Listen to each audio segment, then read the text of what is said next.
News and நியூஸ்க்கு வரவேற்கிறேன் ராம்குமார். வணக்கம் சாமிநாதன். தமிழக வெற்றி கழகம் வந்து பெரும்பான்மையா இருக்கிறாங்க. தனிப்பெரும் கட்சியா இருக்கிறாங்க. பட் இருந்தாலும் இன்னும் ஆட்சி அமைக்காம இருக்கிறாங்க. ஸோ அந்த சிக்கல் என்ன அப்படின்ற பின்னணியை பேசுவோமா?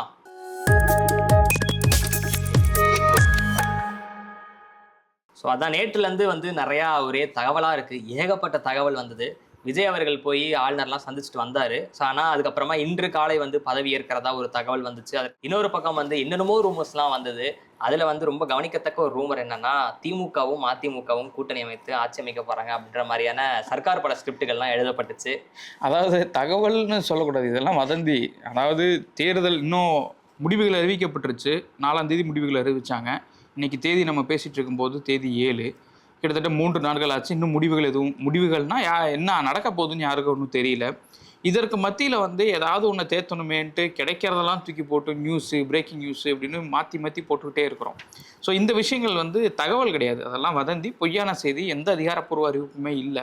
நம்ம அதை கிராஸ் செக் பண்ணோம். நமக்கு திடீர்னு அப்படி ஒரு செய்தி வந்தோன்னா என்ன நடக்குது இங்கே அப்படின்ட்டு கிராஸ் செக் பண்ணும்போது தெரிஞ்சது இல்லை, அப்படி எதுவும்லாம் ஒன்றும் நடக்கலை அப்படின்னு.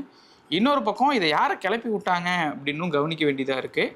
கிளப்பி விட்டவங்க அந்த மாதிரியான வேலைகள் செய்யாமல் ஒன்ஸ் நம்ம இந்த பிளாட்ஃபார்ம்குள்ளே வந்துட்டோம், அடுத்து என்ன அப்படிங்கிறதுல தான் பார்க்கணுமே தவிர இந்த மாதிரியான வதந்திகள் வந்து எல்லா நேரமும் நம்ம கை கொடுக்காது. அதனால் அதில் கவனமாக இல்லாமல் எதில் கவனம் செலுத்தணுமோ அதில் கவனம் செலுத்துறது பெட்டராக இருக்கும்னு நினைக்கிறேன். ஸோ இந்த வதந்திகளுக்கெல்லாம் அப்புறமா வந்து திமுக தலைவர் ஸ்டாலின் அவர்கள்ட்ட வந்து ஒரு செய்தி வந்தது. ஆங்கில நாளிதழுக்கு ஒரு பேட்டி கொடுத்துருப்பார் போல. ஸோ அவர் என்ன சொல்லியிருந்தார் அப்படின்னா, தாவேகா ஆட்சி அமைக்கிறதுக்கு திமுக தரப்புல வந்து இடையூறு இருக்காது அப்படின்றத சொல்லியிருக்காரு. ஏற்கனவே வந்து நாங்கள் எதிர்கட்சியாக செயல்படுவோம் அப்படின்றத அதிகாரப்பூர்வமாக தெரிவிச்சிட்டாங்க. அதுக்கப்புறமும் இத்தனை வதந்திகள் பரவச்சு. ஸோ அதை தொடர்ந்து தான் வந்து இப்போ திரும்ப இப்படி சொல்லியிருக்கிறாரு. 6 மாதங்களுக்கு எந்த சிக்கலும் இருக்காது.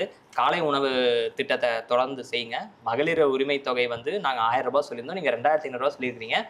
2500 ரூபா கொடுக்கறதுன்றது கடினம். குறைந்தபட்சம் நாங்கள் அறிவிச்ச அந்த 1000 நிப்பாட்டிடாதீங்க அப்படின்னு சொல்லியிருக்கிறாரு. அப்புறம் ரேஷன் கடைகளில் 6 சிலிண்டர் கட்டணம் இல்லாமல் கொடுக்கப்படும் அப்படின்னு சொல்லிங்க. அதெல்லாம் வந்து எந்த அளவுக்கு நடைமுறை சாத்தியம்ன்றது தெரியல.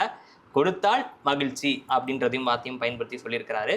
ஸோ 6 மாதங்கள் அப்படின்றது அவர் வந்து இடையூறு இருக்காதுன்றதை மட்டும் சொல்லலை, 6 மாதங்கள் அப்படின்னு ஒரு விஷயத்த சொல்லியிருக்கிறாரு. ஸோ அதை மட்டும் நம்ம அண்டர்லைன் பண்ணி வச்சுக்கிட்டு பார்க்கலாம். இல்லை, 6 மாதங்கிறது பொதுவாக எல்லாருமே சொல்கிறது தான். ஒரு கவர்மெண்ட் ஃபார்ம் ஆனதுக்கப்புறம் அதுக்கு ஒரு ஹனிமூன் பீரியடுன்னு சொல்லுவோம் இல்லையா. ஆனால் அவங்க அது செட் பண்ணுறதுக்கு சில விஷயங்கள் நடவடிக்கைகள் எடுக்கிறதுக்குன்னு ஒரு டைம் எடுத்துக்கும். அவங்களுக்கு எடுத்தோன்னா நாளையிலிருந்து எல்லாத்தையும் மாற்றுங்கன்னா எப்படி யாரால் மாற்ற முடியும்? ஒரு டைம் எடுத்துக்கும். அந்த பீரியடாக தான் 6 மாதங்கள் அப்படின்னு சொன்னது அப்படின்னு நான் பார்க்குறேன். அதை தாண்டி அதில் பெரிய டீகோட் பண்ணுறதுக்கு ஒன்றும் இல்லை. இன்னொன்று, அவருடைய அறிக்கை கொஞ்சம் மெச்சூர்டாக இருந்துச்சு. அது பார்க்கும்போது நாங்கள் எந்த இடையூறும் செய்கிறதுக்கு தயாராக இல்லை, அந்த மாதிரி நாங்கள் செய்ய மாட்டோம். எங்களுடைய பொசிஷன் இதுதான். நாங்கள் ஒரு ஆப்போசிஷன் பார்ட்டி, நாங்கள் அந்த இடத்துல பிளேஸ் ஆகிட்டோம். ஸோ நாங்கள் அதிலிருந்து எல்லாத்தையும் டீல் பண்ண போகிறோம். அதுக்கும் கூட ஒரு 6 மாதம் டைம் எடுத்துக்கிறோம், நீங்கள் பெர்ஃபார்ம் பண்ணுங்கள் அப்படின்னு ஒரு ரொம்ப ஜென்யூனாக சொல்லிவிட்டு அதோடு திமுக தான் நிப்பாட்டிருச்சு. ஸோ அதனால் அதில் இன்னும் ரொம்ப போட்டு ஒரு கான்ஸ்பிரன்சி தியரியை எடுத்துகிட்டு பேசுகிறதுல ஒரு சரியாக இருக்காதுன்னு நான் நினைக்கிறேன். அதை பார்க்கும்போது அதை தாண்டி பேக் டு த பாயிண்ட் வரணும் அப்படின்னா, தாவேகா இன்னைக்கு ஆட்சி அமைப்பதில் மிகப்பெரிய சிக்கலை சந்திச்சுக்கிட்டே இருக்குது. குறிப்பாக அவங்க வந்து நேற்றைய தினம் ஆளுநரை போய் சந்திக்கும் போது அவங்க கொடுத்த ஒரு லெட்டர் வந்து ரொம்ப பெரிய பிரச்சனையாக மாறி இருக்கு. பொதுவாக ஆளுநரை சந்தித்து லெட்டர் கொடுக்கும்போது வந்து எங்களை வந்து கால் பண்ணுங்கன்னு சொல்லி கேட்பாங்க. நாங்கள் வந்து அதாவது ஒரு ஆளுநர்கிட்ட லெட்டர் கொடுக்கும்போது அப்பாயின்மெண்ட் வாங்கிட்டு அவங்கள நேரில் பார்த்து இந்த மாதிரி எங்களை ஆட்சி அமைக்க கூப்பிடுங்க, நாங்கள் தான் சிங்கிள் லார்ஜஸ்ட் பார்ட்டி அப்படின்னு கால் பண்ணுவாங்க. ஆனால் தாவேகா தரப்புலேருந்து போகும்போது வந்து அந்த மாதிரி எந்த ஒரு சட்டம் தொடர்பான எந்த விஷயங்களையும் கவனிக்காமல் அவங்க ஒரு லெட்டர் கொடுத்துருக்கிறது பிரச்சனையாக மாறி இருக்கு. முன்னாடியே வந்து அவங்க தரப்புலேருந்து ஏதோ மெயில் அனுப்பப்பட்டதாகவும் அதுலேயுமே வந்து கிளாரிட்டி இல்லை அப்படின்னு. ஆமாம், அதில் ஓட்டிங் பர்சன்டேஜ் எல்லாம் மென்ஷன் பண்ணி சொல்லியிருக்காங்க. எல்லாமே வந்து யாரும் வந்து அதிகாரப்பூர்வமாக சொல்லலை. இல்லை, அந்த லெட்டர் எங்கேயுமே ரிலீஸ் ஆகலை. நம்ம சொன்னது வந்து ஆளுநர் மாளிகையில் இருக்கக்கூடிய தகவல்கள் மூலமாக சொல்கிறோம். நம்ம அதில் கூட வந்து நாங்கள் 113 எம்எல்ஏஸ் இருக்காங்க, அதாவது காங்கிரஸோட சேர்த்து. அதனால் எங்களை கால் பண்ணுங்கன்னு சொல்லியிருக்காங்க.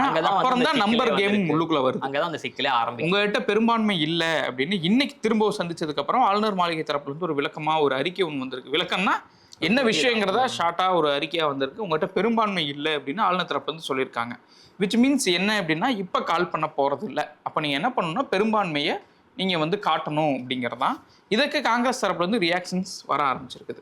எனக்கு என்னன்னா இதில் 2 விஷயம் தான் இருக்குது. இயல்பாக வந்து என்ன நடைமுறை இருக்கும் அப்படின்னா, நான் தனிப்பெரும் கட்சி, என்கிட்ட இவ்வளவு ஆதரவு எம்எல்ஏக்கள் இருக்கிறாங்க. ஸோ இதன் அடிப்படையில் எனக்கு வந்து ஆட்சி அமைக்க உரிமை கோருங்க அப்படின்றது ஒன்று. ஸோ அதன்படி போயிருந்தா அப்படின்னா ஆளுநர் அவர்கள் வந்து அதுக்கு மறுப்பு தெரிவிக்க முடியாது. அவர் வந்து ஆட்சி அமைக்கிறதுக்கு அனுமதி பதவியேற்புக்கெல்லாம் அந்த பதவி பிரமாணம் செய்து வச்சுட்டு அதற்கப்புறமா குறிப்பிட்ட ஒரு கால அவகாசம் கொடுத்துட்டு அதுக்கப்புறம் அவையில உங்களுடைய பெரும்பான்மை நிரூபிங்க அப்படின்னு சொல்றது வந்து வழக்கமான ஒரு நடைமுறை மரபா இருக்கும். ஸோ இவங்க வந்து இந்த எண்ணிக்கை நீங்க சொன்ன மாதிரி எண்ணிக்கை கொடுத்ததுனால வந்து அவங்க வந்து எண்ணிக்கையில் ஏதோ சிக்கல் இருக்கு அப்படின்ற அடிப்படையில தான் வந்து அவங்க வந்து இப்போ நிப்பாட்டியிருக்கிறாங்க. அதனால இது வந்து ஆளுநர் அவர்கள் வந்து பதவி பிரமாணம் செய்து வைக்கணும் அப்படின்னா தனிப்பெரும் கட்சிக்கு கொடுக்கணும் தான். ஆனா இவங்க செய்த இந்த குழப்பம்னால ஏற்பட்டிருக்கிறதா இது நம்மளால புரிஞ்சுக்க முடியுது. பட் இன்னும் கூடுதல் டெவலப்மெண்ட்ஸ் வரும்போது இன்னும் வல்லுநர்கள் நிறைய விஷயங்கள் எக்ஸ்பிளைன் இதுல தான் காங்கிரஸ் வந்து உள்ள சொல்றது. அதாவது வந்து நீங்க பெரும்பான்மை நிரூபிக்கணும் அப்படின்னா ராஜ்பவன்ல நிரூபிக்க வேண்டியது இல்லை, அது வந்து சட்டப்பேரவையில் தான் நிரூபிக்கணும். சரிதான். இன்னொன்னு ஆதரவு கேட்டிருக்காங்கல்ல, இப்போ தாவேகா தரப்புல இருந்து கேட்டிருக்கக்கூடிய விசிகே, சிபிஐ, சிபிஎம் இவங்க வந்து சொல்லியிருக்காங்க. இப்போ விசிகால இருந்து திரும்ப அவர்கள் பேட்டி கொடுக்கும்போது வந்து நீங்க வந்து முதல்வரா அவரை பதவி பிரமாணம் செஞ்சு வைங்க, ஃப்ளோர்ல நடக்கிறது அது அப்புறம் நடக்கட்டும், ஆனா இதை நீங்க செய்யணும் அப்படின்னு கேட்டிருக்காங்க. ஃப்ளோர்ல தான் வந்து பெரும்பான்மையை வந்து நிரூபிக்க வேண்டும். முன்கூட்டியே 118 பேர் என்கிட்ட இருக்கிறாங்கன்னு வந்து லெட்டர்லாம் காட்டணும்னு ஆளுநர் கோர முடியாது. அதுக்கு வந்து எந்த கான்ஸ்டிடியூஷனல் ப்ரொவிஷனும் இல்லை. சிபிஐ தரப்புல இருந்து சொல்லியிருக்காங்க, சிபிஎம்ல இருந்து சண்முகம் அறிக்கையை வெளியிட்டிருக்கிறாரு. அப்போ யார் ஆதரவு கொடுக்கக்கூடிய இடத்துல இருக்காங்களோ அவங்களே சொல்லிட்டாங்க, நீங்க வந்து கவர்னர் இதை தான் செய்யணும், கவர்னர் வந்து இது காலம் தாழ்த்தக்கூடாதுங்கிற இடத்தை நோக்கி நகர்ந்துட்டாங்க. இப்போ தாவேகா தரப்புல இருந்து அடுத்து என்ன செய்ய போறாங்க அப்படிங்கிறதா முன்னாடி இருக்கக்கூடிய கேள்வி. இந்த பொலிட்டிக்கல் கிரவுண்ட்ல அடுத்து என்ன நடக்க போகுது அப்படிங்கிறது அது கூட சேர்ந்து வரக்கூடிய ஒரு முக்கியமான கேள்வி. நீங்க அடுத்து என்ன நடக்க போகுது அப்படின்னு கவனிக்கிறீங்க? எனக்கு தெரிஞ்சு இவங்களுக்கு இருக்கக்கூடிய வாய்ப்பு என்ன அப்படின்னா நீதிமன்றத்தை நாடலாம் அப்படின்னு நான் நினைக்கிறேன். ஏன்னா எல்லாருமே என்ன எதிர்பார்த்தாங்க அப்படின்னா ஆளுநர் அவர்கள் காலதாமதம் செய்கிறாரு அப்படின்னா அதற்கு அவருக்கு எந்த ஒரு உரிமையும் கிடையாது. ஸோ அதை எதிர்த்து உச்சநீதிமன்றத்தை நாடலாம். அதுக்கு நிறையா முன்னுதாரணமாக நிறைய வழக்குகளும் அதன் தீர்ப்புகளும் இருக்குது அப்படின்ட்டு இருக்கிறாங்க. ஸோ இப்போ இந்த சிக்கலில் எனக்கு தெரிஞ்சவங்க என்ன செய்யலாம் அப்படின்னா அடுத்து உச்சநீதிமன்றத்தை நாடலாம் ஒன்று, இல்லை அப்படின்னா இவங்க இன்னும் அந்த 180ன்ற மேஜிக் நம்பரை முதல்ல எங்கேயாவது திரட்டி அதுக்கப்புறமா ஒரு முயற்சி மேற்கொள்ளலாம்னு நினைக்கிறேன். ஆனால் ரெண்டுமே வந்து கொஞ்சம் டைம் எடுக்குமோ அப்படின்ற மாதிரியான ஒரு சந்தேகம். நாளைக்கு இவங்க பேசுறாங்கல்ல, சிபிஎம்மும் சிபிஐயும் பேசுறாங்க, பிசிகாவும் கூட்டம். பிசிகா வந்து இன்னைக்கு நடக்க வேண்டிய கூட்டத்தை ரத்து பண்ணியிருக்காங்க. அவங்க என்ன சொல்லியிருக்காங்க, லெஃப்ட் என்ன பண்றாங்களோ, அதாவது கம்யூனிஸ்ட் பார்ட்டிஸ் என்ன பண்றாங்களோ அதை ஒட்டி நாங்கள் விவாதிக்கலாம்னு முடிவு பண்ணியிருக்கோம் அப்படின்னு சொல்லியிருக்காங்க. ஆல்மோஸ்ட் இவங்க 2 பார்ட்டிஸ் என்ன டிசைட் பண்றாங்களோ அதான் பிசிகாவும் பண்ண போகுது. ஏன்னா அவருடைய பேச்சுல இருந்து அதான் நமக்கு தெரிய வருது. இதுல தான் வந்து இவங்க 3 பேரும் இன்னைக்கு திமுக தலைவர் ஸ்டாலின் நேர்ல போய் சந்திச்சிருக்கிறாங்க. அவங்க சந்திப்பு அப்படிங்கிறது வந்து இன்னொரு தியரியை கிரியேட் பண்ணியிருக்கு. அதாவது ஸ்டாலின் அவர்கள் வந்து கூட்டணி விட்டு போகாதீங்கன்னு கேட்டுக்கொண்டதாக அவங்க ஆட்சியை தடுக்கிறதாகவும் வந்து அப்படி ஒரு செய்தியும் கிளம்பிட்டு இருக்கு. ஆனால் என்னுடைய கெஸ் என்னன்னா, நம்ம நேற்று பேசும்போது சொன்னதான், இல்லை இவங்க வந்து இவங்களுக்கு ஆதரவு கொடுப்பாங்க அப்படின்னு தான், அதுதான் சாய்ஸஸ். ஏன்னா வந்து இஃப் இன் கேஸ் இவங்க ஆதரவு கொடுக்காம இந்த கவர்மெண்ட் ஃபார்ம் பண்ண முடியல அப்படின்னா மிகப்பெரிய பழி யார் மேலே வந்து விழுகும் அப்படின்னா திமுக மேலேயே அதிமுக மேலேயே இல்லை, இந்த 3 பார்ட்டிஸ் மேலே தான் வந்து விழுகும். அதனால அப்படி ஒரு தவறு நம்புறீங்களா? எனக்கு என்னமோ திமுக தான் தடுத்து நிப்பாட்டினாங்க. இல்லை பொலிட்டிக்கலாக அப்படி பேசுவாங்க. பட் வந்து நீங்கள் வந்து ஒரு விஷயம் தெரிஞ்சவங்களா நம்ம கவனிக்கும் போது இந்த 3 பார்ட்டிஸ் அப்படி பண்ணியிருக்க கூடாதுங்கிற ஒரு ஸ்டாண்டு வந்து நிற்கும். அதனால் வந்து இவங்க வந்து எப்படியும் அந்த இடத்துக்கு தான் போய் நிற்பாங்க அப்படின்னு நான் நினைக்கிறேன். அதில் ஆட்சியில் பங்கு கேட்குறாங்களா, கூட்டணியில் பங்கு கேட்குறாங்களா அப்படிங்கிறது அது சாய்ஸஸ் தான். அது வந்து எப்படி உரிமையே அது சம்மந்தப்பட்டது. ஆனால் எப்படியும் ஆதரவு கொடுக்கக்கூடிய இடத்துக்கு வந்துருவாங்க அப்படின்னு தான் அது கவனிக்க வேண்டியதாக இருக்குது. இன்னொன்று ஆளுநர் தரப்புல இருந்து ஏன் வந்து பெரும்பான்மைக்காக இவ்வளவு தூரம் காத்திருக்க வேண்டிய ஒரு சூழல் தாவேகாக்கு ஏற்பட்டிருக்கு அப்படின்னா ஆளுநர் மாளிகையிலிருந்து வரக்கூடிய விஷயங்கள், ஆளுநர் தரப்புலேருந்து இன்னும் இதற்கு காலதாமதம் செய்வதற்கான சமிக்கைகள் தான் இப்போ வரைக்கும் தெரியுது. அதனால் இந்த விஷயத்தை எவ்வளோ டிலே பண்ண முடியுமோ அவ்வளோ டிலே பண்ணுறதுக்கு ஆளுநர் மாளிகை முயற்சிகள் செய்யும் அப்படின்னு அரசியல் வட்டாரங்கள்லையும் இல்லை இந்த விஷயங்களை கூர்ந்து கவனிக்கக்கூடிய சில பொலிட்டிக்கல் ஸ்ட்ராட்டஜிஸ் மத்தியிலையும் நம்மளால் அது கவனிக்க முடியுது. இதுதான் நடக்க போகுது அப்படின்னு அவங்களும் ப்ரெடிக்ட் பண்ணுறாங்க. நம்மளும் அப்படி தான் யோசிக்கிறோம். எல்லாம் ஆளுநர் தரப்பு பெரும்பான்மையை நிரூபிக்கிறங்கிற ஒரு கட்டாயத்துக்குள்ளே அவங்களை தள்ளுறாங்கிற பட்சத்தில் இதை இன்னும் தாமதப்படுத்துவதற்கான ஒரு வேலைகள் பின்னாடி நடக்குதோ அப்படின்னு தெரிய வருது. இப்போ நீங்கள் சொன்னதோட தொடர்ச்சியாக வந்து 2 விஷயங்கள் இருக்குது. ஒன்று வந்து ஆளுநர் மாளிகையிலேருந்து தாமதப்படுத்துறத விரும்புகிறாங்க அப்படின்னா அதன் மூலமாக அந்த பலனை அறுவடை செய்ய போகுது யார்? ஒன்று. அதிமுக என்ன செஞ்சுட்டு இருக்காங்க அப்படின்றது இன்ன வரைக்கும் ஒரு தெளிவான ஒரு நிலைப்பாடு தெரியல, உறுதியான நிலைப்பாடு தெரியல. 2. 3வது, நம்ம இப்போ பேசிக்கிட்டு இருக்கிற இந்த நேரத்தில் ஆளுநர் அவர்களை எடப்பாடி பழனிசாமி அவர்கள் நேரில் போய் சந்திக்கிறதாக ஒரு தகவல் இருக்குது. இன்னும் உறுதி செய்யப்படதான் நம்ம பேசிகிட்டு இருக்கிற நேரத்தில் அப்படி ஒரு தகவல் வந்திருக்கு. ஸோ இதன் மூலமா வேறு ஏதாவது பின்னாடி வேறு ஏதாவது சதி வலை பின்னப்படுகிறதா இல்லை என்ன நடக்கும்னு நீங்கள் நினைக்கிறீங்க? இல்லை, அது ஜோசியை சொல்கிற மாதிரி ஆயிரும். ஆனால் இந்த தரப்புலேருந்து தாமதப்படுத்துறதுக்கு அப்படிங்கிறது, அதாவது காங்கிரஸ் வந்து தாவேக்காவோட போய் சேர்ந்தது அப்படிங்கிறது பெரிய செட்பேக் பிஜேபிக்கு. இப்போ நீங்கள் பாருங்கள், சவுத்தில் ஃபுல்லாக இப்போ தெலுங்கானா, அதே மாதிரி வந்து கர்நாடகம், கேரளாவில் இப்போ ஆட்சியில் பிடிச்சிருக்கிறாங்க. தமிழ்நாட்டிலே ஒரு கவர்மெண்ட்டோட அவங்க ஃபார்ம் ஆகுறாங்க அப்படிங்கும்போது காங்கிரஸ்க்கு வந்து இது ஒரு முக்கியமான இடம். அப்போ பாஜக வந்து இதை பெரிய அளவு விரும்பியிருக்காது. அப்போ இது உள்துறையோடு சேர்ந்து சில விஷயங்கள் வந்து மூவ் பண்ணுறாங்களோ அப்படிங்கிற ஒரு சந்தேகத்துக்கு இது இடம் கொடுக்குது.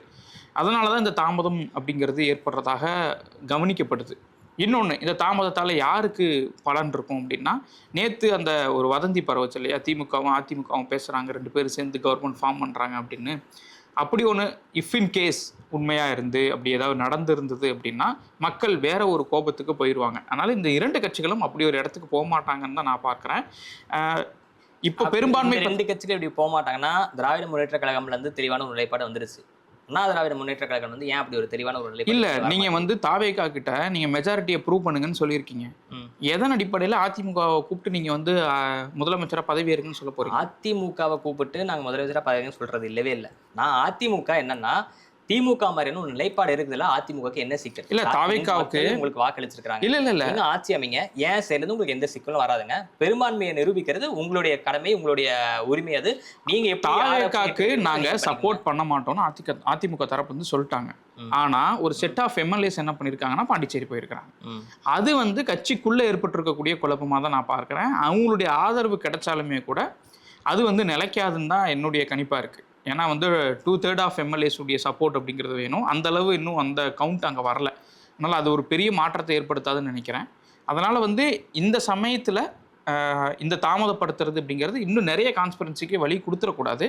அதனால் இதில் என்ன நடக்கும் அப்படிங்கிறத நம்ம இன்னும் கொஞ்சம் பொறுத்திருந்து தான் பார்க்க வேண்டியதாக. இன்னொன்று வந்து ஆளுநர் வந்து யார் அவரை நியமிக்கிறாங்களோ அவங்களுக்கு தான் வந்து கட்டுப்பட்டு நடப்பார் அப்படின்றதான் வந்து தொடர்ந்து விமர்சனம் வைக்கப்பட்டிருக்கு. ஸோ இப்போ ஆளுநர் வந்து யாருன்னு கட்டுப்பாட்டில் இயங்குவார் அப்படின்னா மத்திய அரசு. ஸோ இப்போ மத்திய அரசின் வந்து இது வரைக்கும் என்ன சொல்லிட்டு இருந்தாங்க அப்படின்னா, தமிழ்நாட்டுக்கு எதிராக ஒரு தொடர்ந்து மத்திய அரசு ஒரு நடவடிக்கை செஞ்சுட்டே இருக்கு அப்படின்னாங்க. ஸோ அந்த மாதிரி நேரங்கள்லாம் அங்கே இருந்தது வந்து திராவிட முன்னேற்ற கழகம் இருக்கும். ஸோ இப்போ தாவேகா அமைஞ்சிருக்கிற நேரத்தில் மத்திய அரசு இப்படி ஒரு எதிர்ப்பு வருது அப்படின்னா, கட்சிகள் வேறுபாடின்றி ஆட்சி நிர்வாகம் செயல்படுவதில் தொடர்ச்சியாக மத்திய அரசு தரப்புல இருந்து ஒரு அழுத்தம் கொடுக்கப்படுது. அப்படியான விமர்சனங்கள் இப்போ கட்டமைக்கப்பட்டு வருது. இந்த விமர்சனங்களை தவிர்த்துக்கிறதுக்காகவாது கூடிய சீக்கிரத்தில் ஆளுநர் மாளிகை தரப்புல இருந்து ஒரு நடவடிக்கை எடுத்தா அது சரியா இருக்கும்னு நினைக்கிறேன். இல்லைன்னா வந்து முன்னாடியே சொன்ன மாதிரி சதி வலைகள்ல அந்த சதி வலையில இதுவும் வந்து நிற்கும் அப்படின்றது நம்மளால புரிஞ்சுக்க முடியுது. அதனால நாளைக்கு தெரிஞ்சிடும். ஏன்னா ஆதரவு கொடுக்கக்கூடிய இடத்துல இருக்கிறவங்க நாளைக்கு பேச இருக்கிறாங்க. ஒரு டென்டேட்டிவான ஒரு விஷயம் நமக்கு கிளியர் கட்டாக தெரிஞ்சிடும்னு நினைக்கிறேன். அதனால ஒரே ஒரு தகவலை மட்டும் முடிச்சுக்கலாம் நினைக்கிறேன். நமக்கு இது ஒரு கிட்டத்தட்ட ஒரு அசாதாரணமான ஒரு சூழல்னு நம்ம வச்சுக்கலாம்னு வச்சுக்கோங்களேன். கடைசியாக எப்போ இருந்ததுன்னா, ஜெயலலிதா அவர்கள் மறைவுக்கு அப்புறமா இருந்தது. ஸோ அப்போ வந்து தமிழ்நாட்டில் வந்து ஒரு ஆளுநர் கிடையாது, பொறுப்பு ஆளுநராக தான் இருந்தாங்க வித்யாசாகர் அவர்கள். இப்போவும் வந்து தமிழ்நாட்டில் ஆளுநர் கிடையாது, பொறுப்பு ஆளுநராக வந்து அர்லேக்கர் இருக்கிறாரு அப்படின்றத ஒரு சின்ன தகவலாக மட்டும் சொல்லி முடிச்சுக்கலான்னு இருக்கேன் நான். அதாவது அண்டர்லைன் த வேர்டு அப்படிங்கிற மாதிரி ரீட் பிட்வீன் த லைன்ஸ் எல்லாம் சொல்லி முடிச்சுட்டு வந்து என்னப்பா போறப்போ ஒன்று சொல்லிட்டு போயிடுறப்பாங்கிற மாதிரி சொல்றீங்க. சரி, நாளைக்கு பார்ப்போம் என்ன நடக்குதுன்னு. என்ன நடக்குதுன்னு. நன்றி.